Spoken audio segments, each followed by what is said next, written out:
미하지 않는 방법이라는 제목으로 하는 말씀 같이 나누겠습니다. 이번에 아까 주셨는데 우리 이번에 서울지방의회 찬양 경영대회가 본교에서 있네요. 그래서 오후 3시에 있는데 많이 참여해 주시고 경품이 많이 있다고 하더라고요. 컴퓨터도 있다는 것 같은데 많이 참여해 주시기 바랍니다. 우리 옆분하고 인사하겠습니다. 반갑습니다. 반갑습니다. 반갑습니다. 반갑습니다.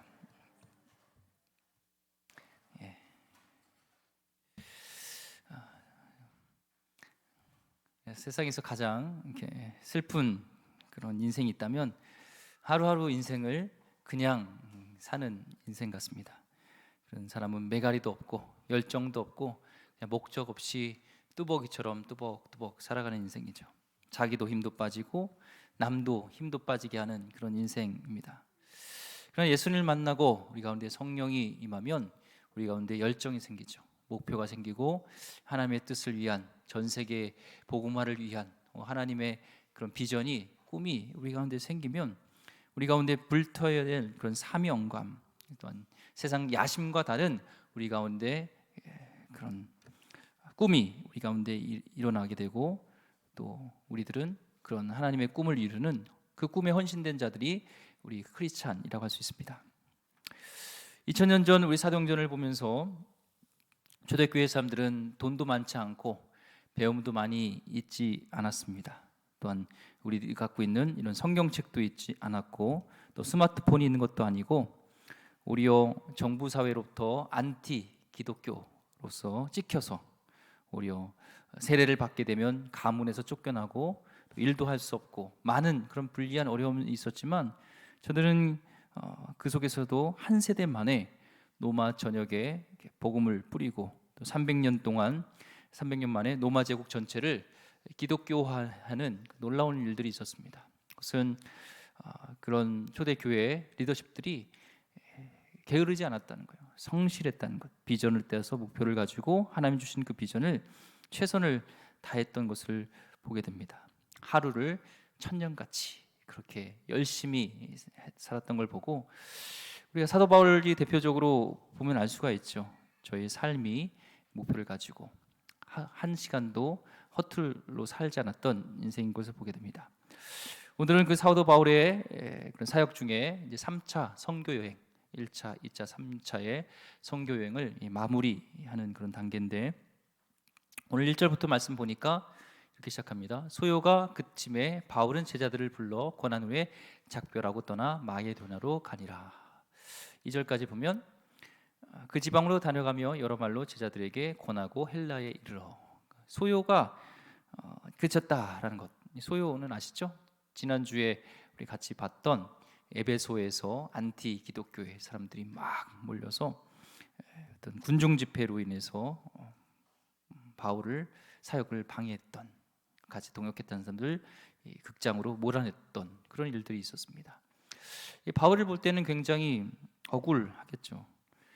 5월 달까지 봄에 그 아테네, 그 아테네가 아니라 그 에베소의 아데미 여신 축제, 많은 각지에서 몰려드는 사람들에게 복음을 전할 수 있는 그런 기회가 있었는데 그게 길이 닥쳐버린 거예요. 억울하고 굉장히 속상하고 꿈을 접어야 된 것 같은 그런 마음이었지만, 이 사도 바울은요 참 대단한 게 문이 막히면 그 문에서 막 하소연하지 않아요. 또 하나님이 여시는 문을 통해서 일하시지 하고 그 문을 찾아서 또 가는 거예요. 우리 인생도 마찬가지입니다. 하나님이 우리가 계획하고 누가 봐도 이것은 하나님이 원하시는 길 같지만 닫혀질 때가 있어요. 억울할 때가 있어요. 그렇지만 하나님이 여시는 그 문을 바라봐야 됩니다. 우리가 한쪽 문을 닫으시면 반드시 하나님은 문을 여는 쪽이 있을 줄 믿습니다. 네. 바울은 에베소에서 이제 고린도까지 쭉 이르는 2차 전도여행을 가게 되죠. 지도를 보면은 에베소에서 이제 쭉 가서 오늘 1절에 보면은 마게도냐가 저 빌립보, 데살로니가, 베네아, 네아폴 이쪽 지역이 마게도냐 지역이고, 아가야, 고린도가 헬라 지역입니다. 그래서 에베소인 데서 이렇게 쭉 여행을 하게 되죠. 길이 막히니까 오히려 하나님의 뜻을 따라서 또 가게 되는 것을 보게 됩니다. 원래 그냥 헬라까지 갔다가 그냥 이따 지도를 보겠지만 아가야 고린도까지 갔다가 바로 이제 예루살렘으로 가려고 했는데, 오늘 3절 읽진 않았지만 읽었죠. 3절에 보면은 그를 배를 탔을 때 그를 암살하려는 그런 사람들이 있었어요. 끝까지 이 바울 사역을 방해하고 죽이고 음모한 사역 때문에 그가 배를 타는 것을 멈추고 이제 육로로 다시 돌아서 거꾸로 위로 마게도니아 지역을 지나고 또 에베소를 지나서 쭉 가게 되는 것을 보게 됩니다. 왜 이 사도 바울은 그냥 바로 쭉 예루살렘에 돌아가면 금방 갈 수 있는 길을 1년 남짓 더 걸리는 시간들을 할애하면서까지도 왜 이 마게도냐 또 이 헬라 이런 지역들을 다 이렇게 신방하게 됐냐? 그것은 영적인 앱투 서비스죠.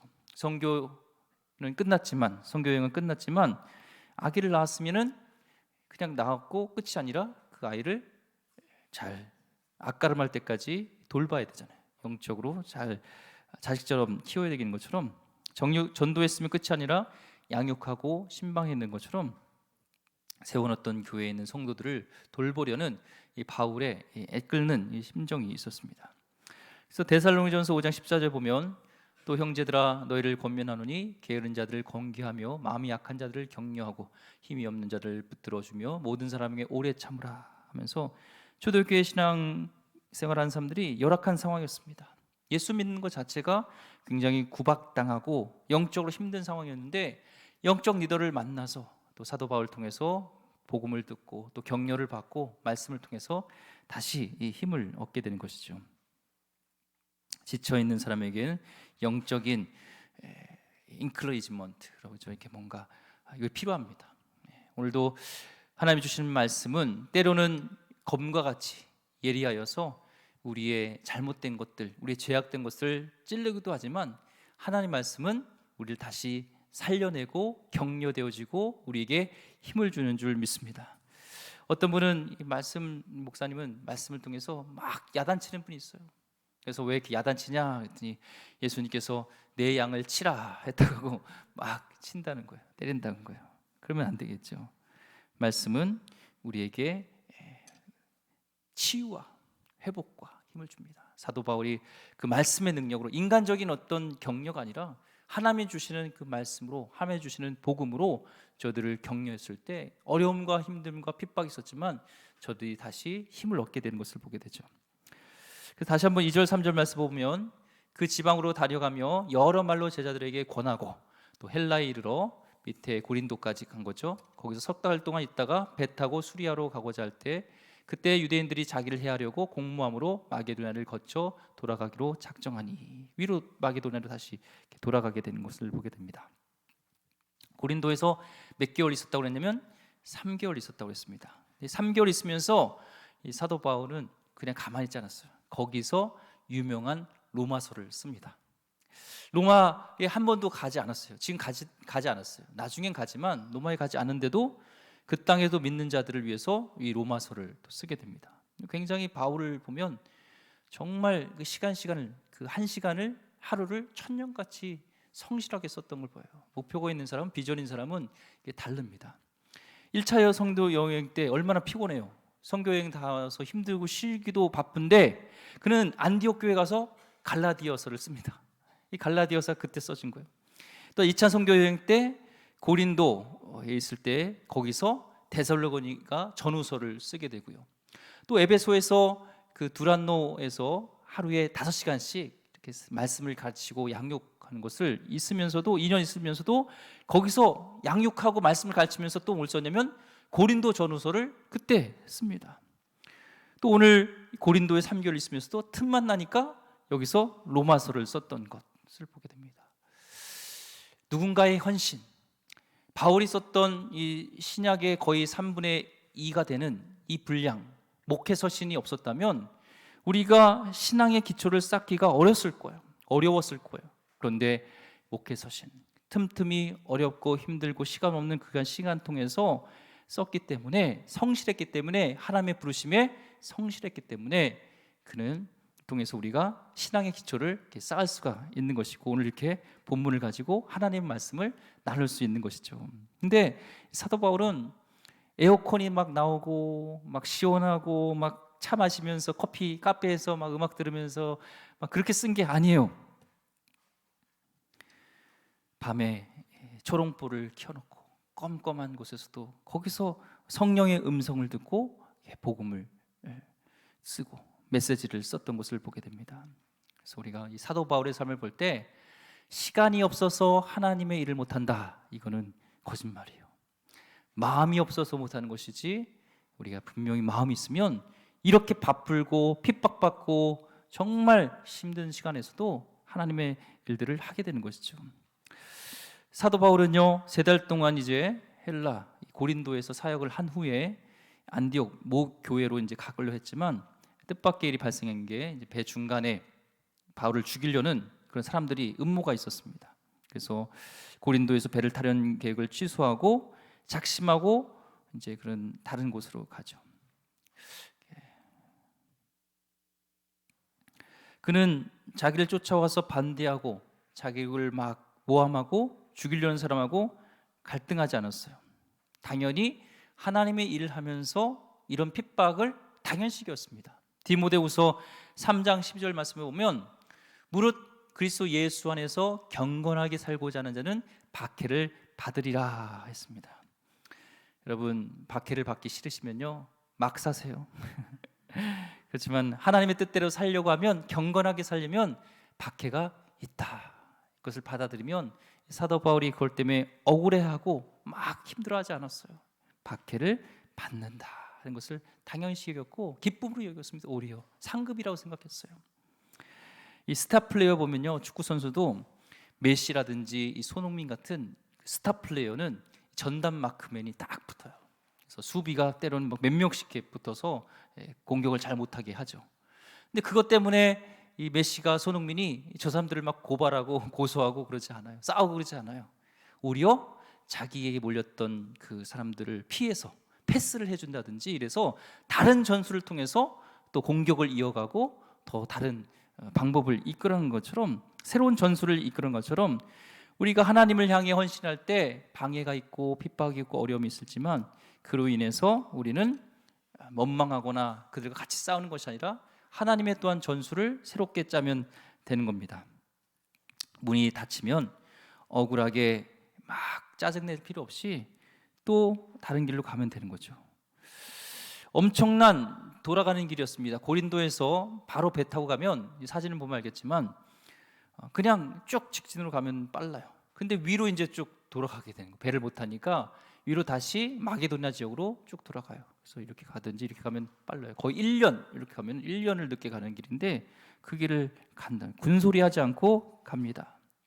그냥 하나님께서 길을 막으신 곳은 또 마게도냐 지역을 가서 하나님 신방하나 보라, 저들을 격려하라 가는 보다 라는 하나님 뜻으로 받아들이고 쭉 가게 됩니다. 원래 마게도냐의 선교 여행 계획은 없었습니다. 이제 드로아에까지 오게 되는데 거기가 바로 이 마게도냐의 환상을 꿈꾸고 이제 그쪽으로 갔었던, 유럽으로 가게 됐던 곳이 바로 드로아였죠. 거기서 방향을 바꾸게 됐잖아요. 이 마게도냐, 이제 거기까지 가면서 마게도냐 사람들의 입장에 볼 때는 은혜예요, 은혜. 그렇죠? 은혜. 하나님 실수가 없는 것이, 이쪽에 보면은 사도 바울 볼 때는 길이 막힌 거지만 마게도냐 사람들을 보면 오히려 그게 축복입니다. 그래서 하나님은 합력하여 선을 이루는 것을 보게 돼요.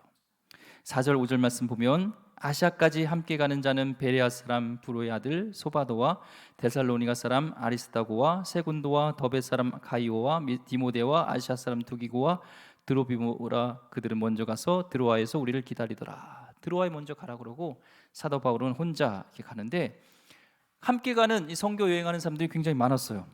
그렇죠? 왜 이렇게 많이 갔냐면 여기에 보면은 각 교회 대표들이 있습니다. 그래서 예루살렘, 지금 모 교회가, 예루살렘 교회가 기근이 들었습니다. 많은 사람들이 이제 막 기근이 들고 또 지진을 위해서 많이 굶주려 있고 죽고 이런 것을 소식을 듣고 연보를 하게 되죠. 마게도니아 사람들이요, 성경에 보면은 연보를 많이 해요. 어려운 중에서도. 저들이 돈이 많아서가 아니에요. 그런데 오히려 더 어려운 가운데서도 연보를 많이 해줬던, 그래서 돈이 많고 또 가서 직접 전달하면서 사랑을 전하기 위해서 이 각 교회 대표들이 같이 가는 거예요. 여기 혼자 가는 게 아니라 그래서 같이 가는 것을 보게 됩니다. 우리는 멀리 가려면 함께 가야 되죠. 하나님의 꿈에 대한 열정을 지속하려면 동지가 또 필요한 것을 보게 됩니다. 자기가 모은 게 아니에요. 하나님이 모아준 사람, 저들이 스스로 감동이 돼서 같이 가겠다는 이 동역자들이 붙여준 것이죠. 저도 그래서 기도합니다. 하나님, 저에게도, 저는 혼자 할 수 없습니다, 좋은 하나님의 동역자를 붙여주세요, 이렇게 기도합니다. 목회는 혼자 하는 게 아니니까요. 저도 굉장히 인간적으로 매력적이지 않기 때문에 하나님이 붙여주셔야 돼요. 그래서 여러분이 저를 위해서 기도해 주셔서 하나님의 좋은 사역자들이 함께 할 수 있도록 기도해 주시기 바랍니다. 이제 육로로 이제 베레아 이쪽 마케도니아를 지나서 데살로니가도 가고 빌립보까지 갔다가 드로아에서 먼저 가 있으라고 드로아에서 이제 합류하게 되는데, 여기서 이제 드로아에서 놀라운 일이 오늘 발생하게 됩니다. 드로아는 유럽 선교에 대한 비전을 주셨던 곳이, 환상을 줬던 곳이지만 사도 바울이 성경에 보면 거기서 복음을 전한 적은 없어요. 근데 사도 바울이 뿌려놨던 그 제자들 중에, 그 씨앗 중에서 이 드로아에도 복음을 전해서 여기서도 예수를 믿는 성도들이 많이 생겼습니다. 오늘 말씀해 보면 그곳에서 이제 바울의 제자들이 뿌려놓은 씨앗으로 인해서 복음을 들었던 성도들이 많이 있었어요. 그러니까 바울이 이제 드로아에 왔다 가니까, 아니 들어올 생각도 없었고 원래 올 계획도 없었는데 이 유명한 바도, 자기들이 배웠던 그 제자들의 스승이라는 사도 바울 선생님이 온다고 하니까 이 사람들이 다 모인 거예요. 큰 집에 모여가지고 이제 좀 있으면 일주일 있다가 떠나니까 또 다음 날 떠나야 되는 거예요. 이랬다가 이제 주일 이제 지나면 떠나는 거예요. 다음 날 떠나는 거예요. 그러니까 밤새 성경 공부를 해달라는 것이죠. 떠나지게 조금이라도 더 들으려고 계속 이제 모이게 됩니다. 초대교회 성도들에게 목회자는 참 귀했어요. 말씀을 듣기가 참 어렵고 한 번 오면은 언제 또 들을지 몰라요. 요즘처럼 인터넷이라든지 녹음기가 있는 것도 아닙니다. 그래서 한 번 오면 본전을 뽑아야 되니까 그냥 밤새도록 그냥 절박함으로 온 거예요. 그러니까 말씀에 사모함이 있은 거예요. 초대교회에 어떤 그런 영적인 부흥이 있었던 것은 마음에 대한, 말씀에 대한 사모함이 있었죠. 사경에 우리 초기에 우리 한국도 그랬잖아요. 한국교회도 말씀에 사모함이 있었고 사경회가 있다면은 그냥 밤새 듣기도 하고 그랬는데 이들이 그랬습니다. 현장에 많이 나와야 돼요. 초대교회처럼 우리가 현장에 나와야 돼요. 인터넷 예배 언제든지 들을 수 있는 그런 것들은요, 이게 뭐랄까요, 열정이 별로 없어요. 이 조사를 해보니까 이제 우리 코로나 때 초등학교 또 중학교 뭐 대학생들 있겠죠. 이렇게 인터넷 예배를 드렸잖아요. 예배 드리기 전에 뭐 했냐? 유튜브 보고 있었다는 거예요. 유튜브로 자기가 보고 있는 거 막 재밌는 거 보고 있다가 갑자기 야 이제 예배 시간 됐으니까 빨리 예배 들어 그래가지고 딱 바꾸면 애들이 예배를 잘 드리냐? 잘 안 드린다는 거예요. 집중이 안 되는 거죠. 현장 속에서 말씀을 듣고 이 가운데 또 역사하시는 성령의 임재를 경험해야 될 줄 믿습니다. 8절 우리가 모인 윗다락에 등불을 많이 켰는데, 그 드로아 지역에 이제 사람들이 많이 모였는데 다락까지인 거예요. 야간 집회를 위해서 이제 등불을 많이 켜놓은 겁니다. 중동 건물은요, 우리가 생각하는 그런 다락이 아니에요. 3층에 있는 다락은 우리가 생각하는 다락하고 다릅니다. 우리는 뭐예요? 껌껌하고 거기에 막 잡동사니도 있고 귀신도 있고 막 별거 다 있는 것 같은 그런 곳이 다락이잖아요. 가려면 이렇게 쭈그려가지고 올라가든지. 근데 이 중동에 있는 다락은 그렇지 않습니다. 하늘 정원식으로 넓게, 가장 넓은 공간이 이 다락이었습니다. 그러니까 아무리 넓어도 사람들이 인산인해를 이루고 밤새 이제 불을 켜놓고 있으니까 막 덥고 냄새나고 산소도 부족하고 막 이런 상황이었습니다. 거기에 유두고라는 사람이, 이 청년이 다락방에 환기가 필요하니까 거기 창문이 있었는데 거기에 이제 걸터 앉아가지고 이제 밤새 복음을 말씀을 듣다가 졸다가 떨어져 죽었어요. 많은 목사님들은 이 본문을 가지고 설교할 때 졸면 안 된다고 설교를 합니다. 성도님들 졸지 마시기 바랍니다. 유두고처럼 영적으로 죽게 됩니다. 이렇게 설교하기도 했는데요. 사실 유두고는 이름 자체가 하류충 이름이에요. 그러니까 밤 늦게까지 일하고 노동하고 나서 여기 말씀을 사모함으로 온 거예요. 피곤한데도 굉장히 피곤해서 말씀을 전하는데 막 공기, 온도, 무슨 습도 모든 게 졸기에 딱 좋은 거예요. 말씀을 계속 듣다 보니까 그래서 막 좀 졸리니까 이제 물도 좀 마시고 사탕도 좀 까서 먹고 막 허벅지도 막 크게 막 꼬집어 봤는데 다 해보셨죠? 이게 잘 안 되는 거예요. 안 되다가 결국에는 또한 사도 바울도 좀 원인 제공했어. 좀 적당히 좀 끊으셔야 되는데 계속 안 끊고 계속했죠. 목사님들 보면은 이제 끝으로 설교를 길게 하면은 마지막으로 또 정리하면 이렇게 되는 거죠. 계속 이렇게 하다 보니까 유두고가 졸다가 떨어졌습니다. 학자들은 그 높이가 우리가 생각할 때 1, 2m가 아니라 거의 10m 정도 굉장히 높았다고 얘기를 해요. 여기서 떨어졌으니까 기절했다 깬 게 아니라 죽은 거예요. 사도행전을 기록한 사람은 누가 기록했죠? 누가. 그렇죠.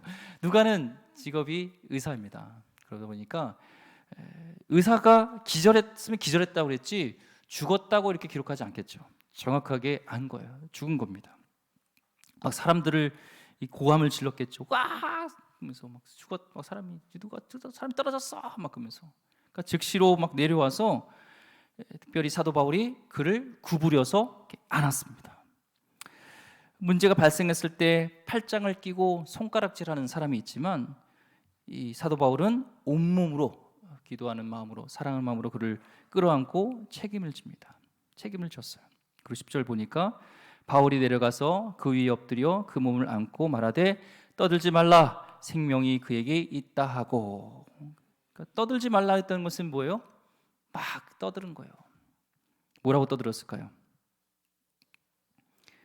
그렇죠. 그런 얘기도 있고 왜 유두고를 데리고 왔어? 이렇게 피곤한데 왜 이렇게 창문을 이렇게 높은다가 해놨어? 하면서 막 이제 큰일 났다. 우리 이제 교회 이제 우리 큰일 났다. 막 여러 가지 그런 막 일들이 별로 은혜되는 얘기는 안 했겠죠. 은혜되지 않는 얘기를 막 했을 거예요. 떠들지 말라 합니다. 입 조심만 한 거죠. 그리고 바울은 유두고를 끌어안고 있습니다. 끌어안았을 때 기도했겠죠. 하나님 어떻게 됩니까? 하나님 복음을 전하고 말씀을 전해왔는데 귀한 생명이 이렇게 죽었습니다. 어떻게 해야 됩니까? 하나님 영광이 가리면 안 되지 않겠습니까? 사랑한 마음으로 기도했을 때 아마 사도 바울 마음에 하나님이 확신을 줬을 거예요. 바울아, 유두고가 살아날 거다라는 음성을 들었을 거예요. 그에게 생명이 있다. 안 죽었다가 아니라 그의 생명이 다시 온다. 미래, 과거 완료형으로 얘기하는 거예요. 다시 올 것이다. 죽었지만 그는 죽음으로 끝이 아니라 그는 다시 살아날 거다. 너가 계속 나의 부활에 대해서 복음을 증거하지 않았느냐? 저들은 한 번도 예수님이 죽은 자에서 살아난 것을 보지 않았다. 하지만 오늘 너가 전한 그 복음이 내가 다시 살아난 것이 사실임을 내가 알게 하겠다. 어떤 그런 메시지를 줬을 거예요. 그리고 하나님 주시는 확신 속에서 그에게 선포하는 것이죠. 하나님의 사람은요, 기도하는 사람에겐요, 하나님 주신 감동으로 선포할 때 입술에 권세가 있는 것을 보게 됩니다. 절망 속에서 죽겠다, 끝났다 하지 마세요. 기도하시고 하나님이 주신 마음 속에서 너가 살아날 것이다. 너가 볼 때 절망만 보는 것이 아니라 전능하신 하나님, 내가 너와 함께한다. 오늘도 하나님은 유두고를 살리신 하나님께서, 나사로를 살리신 하나님께서 우리를 살리실 것이라고 믿습니다. 오늘 하나님 주시는 그 음성을 듣고 죽겠다가 아니라 죽었음에도 불구하고 다시 살리신 하나님의 능력으로 오늘 우리 영혼이 다시 살아나기를 주의 이름으로 소망합니다. 12절 사람들이 살아난 청년을 데리고 가서 적지 않게 위로를 받았더라.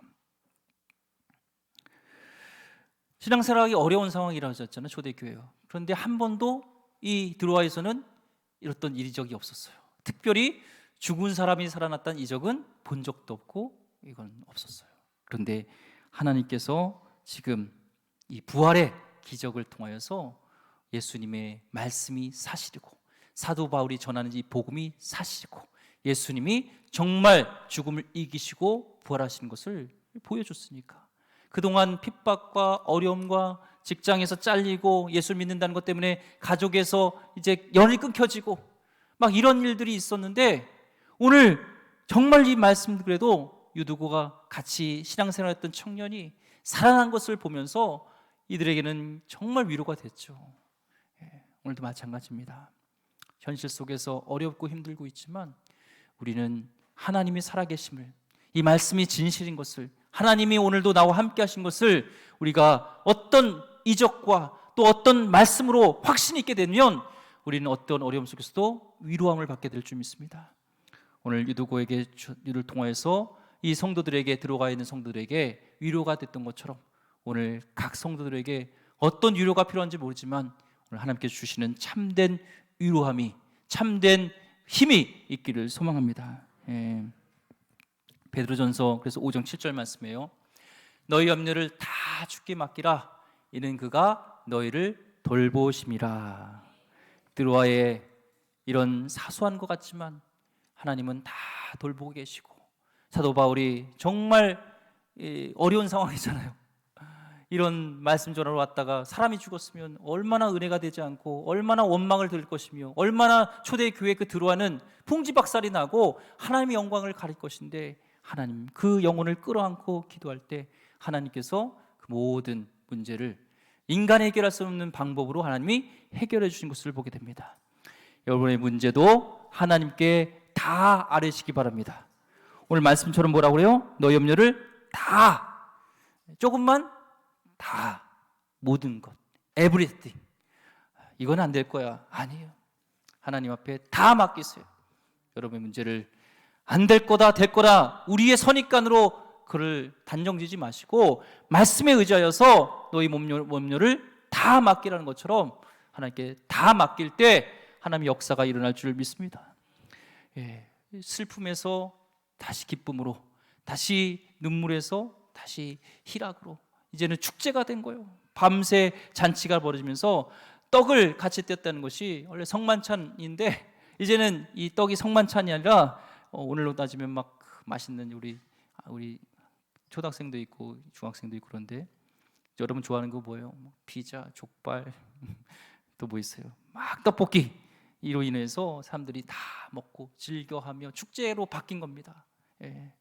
유두고 사건으로 해서 사람들은 흥분하게 되고 기뻤고 같이 떡을 떼면서 찬양하며 밤새 또 말씀을 듣게 되어지는 정말 이런 일들이 일어났죠. 우리 성도님들 이런 적이 있습니까? 밤새 우리 주님 얘기하다가 또 찬양하고 같이 또 신교 나누면서 먹고 캠프파이어 이렇게 하면서 찬양을 또 하고 또 고구마 넣었다가 구워서 먹기도 하면서 또 하나님이 주셨던 은혜를 같이 나누면서 눈물 흘리기도 하고 하나님을 찬양하면서 박수 치면서 영광 돌리기도 하고 밤새 이랬던 적이 있습니까? 저는 있습니다. 살아계신 하나님의 교회는 이렇게 될 줄 믿습니다. 은혜를 나누고 나에게 행하셨던, 우리에게 행하셨던 놀라운 은혜로 인해서 시간 가는 줄 모르고 정말 천국과 같이 교제하고 떡을 떼고 찬양하고 기쁘고 하는 이런 교회. 오늘도 우리 기름교회 소그룹 모임들이, 우리 기름교회 이 모임들이 모이면 시간 가는 줄 모르는 은혜를 나누는 귀한 그런 모임이 되기를 주의 이름으로 소망합니다. 히브리서 10장 25절 말씀, 아까 장정인 권사님도 기도 중에 얘기했지만 모이기를 피하는 어떤 사람들의 습관과 같이 하지 말고 오직 권하여 그날이 가까움을 볼수록 더욱 그리하자. 그래서 자꾸 모여야 돼요.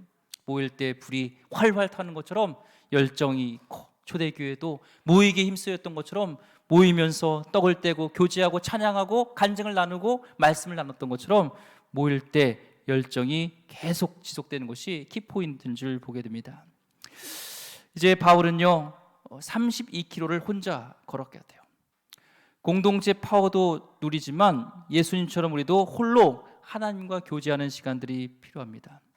열정이 있어서 으쌰으쌰 하는 것도 중요하지만 홀로 주님과 독대하는 고독의 시간, 골방의 시간이 있을 때 거기서 주님과 교제하면서 음성 들으면서 또한 열정이 생기는 거예요. 그래서 공동체에서 같이 또 모여야 되지만 사도 바울도 예수님도 홀로 시간, 하나님과의 시간을 가졌던 것처럼 이런 시간들을 가게 됩니다. 말씀을 정리하고 합니다. 사도 바울은 오늘 말씀을 쭉 보니까 열악한 상황이었어요. 쫓기고 또 사람들의 핍박이 있고 또 자기가 원하지 않았던 문이 닫히는 일도 있었고 또 너무나 바쁜 일도 있었지만 목적의식이 분명하면 그런 인생을 낭비하지 않고 그곳에서 또 사역하면서 복음을 전하면서 양육하면서도 이런 서신서를 쓰셨던 그런 일들을 하게 됩니다. 시간이 없다고 하지 마시기 바랍니다. 목표가 없기 때문에 시간이 없는 거예요. 오늘도 주님께 온전히 목표를 두고 하나님과 고정되어서 하나님의 목표를 이루고자 하는 우리의 거룩한 야망이, 거룩한 헌신이 우리 가운데 있기를 소망합니다. 여러분이 최고의 것을 추구하기 위해서 가지칠 것을 가지쳐야 돼요. 즐길 거 다 즐기고 만날 사람 다 만나고 하고 싶은 거 다 하다 보면 하나님 사역을 하지 못해요. 가지치기 하면서 우리는 나가야 되죠. 예수 믿지 않는 집단도요, 무슬림은 비전 2080, 2080년까지 세계 도시의 중심에 모스크를 세우자라는 비전이 있습니다. 지금도 우리 한국에도 이 모슬렘이 하는 비전을 가지고 파송하는 것을 보게 돼요. 몰몬은요 20세가 됐을 때 그들은 대학을 보내지 않고 제3개국으로 선교를 보내는 이런 일들을 하게 됩니다. 선교비가 교회에서 주느냐? 아니에요. 그들이 어렸을 때부터 부모님들이 그들 선교비를 위해서 모금을 하고 선교를 위해서 적금을 불고 계속 모읍니다. 자녀들의 신앙을 키우겠다는 헌신이 우리가 모슬렘보다 또한 몰몬보다 약해야 되겠습니까? 목표를 분명히 하고 하나님을 위해서 사는 것이 우리의 가장 큰 행복인 것을 안다면 우리 자녀들도 또 부모님들도 자녀들에게 분명히 예수님 안에서 그 뜻을 이루며 하나님의 비전이 너의 비전이 되는 것이 그것이 중요하다는 것을 가르쳐야 되지 않겠습니까? 사도 바울처럼 목표가 분명할 때 우리 가운데 시간과 모든 것 가운데 열정을 쏟았던 것처럼 중요한 것은 목표입니다. 주님 안에서 아름다운 목표를 두고 나아가는 하나님의 거룩한 성도님들 되기를 주의 이름으로 축원드립니다. 기도하겠습니다. 하나님, 인생을 낭비하지 않기 위해서 목표가 분명해야 될 줄 믿습니다. 거룩한 하나님의 사명을 갖게 하여 주셨고 선교에 대한 비전과 하나님 그 열정이 있게 하여 주시길 원하며 예수님의 마음을 가지고 나갈 수 있도록 인도하여 주옵소서. 이 땅에서 먹고 마시고 즐기고 끝이 아닌 하나님을 향한 놀라운 비전, 하나님을 향한 하나님께서 세상을 향한 그 비전이 우리 가운데 있게 하여 주시고 하나님의 거룩한 그 열정으로 살아가게 하여 주시옵소서. 귀하신 예수 그리스도 이름으로 기도드립니다. 아멘.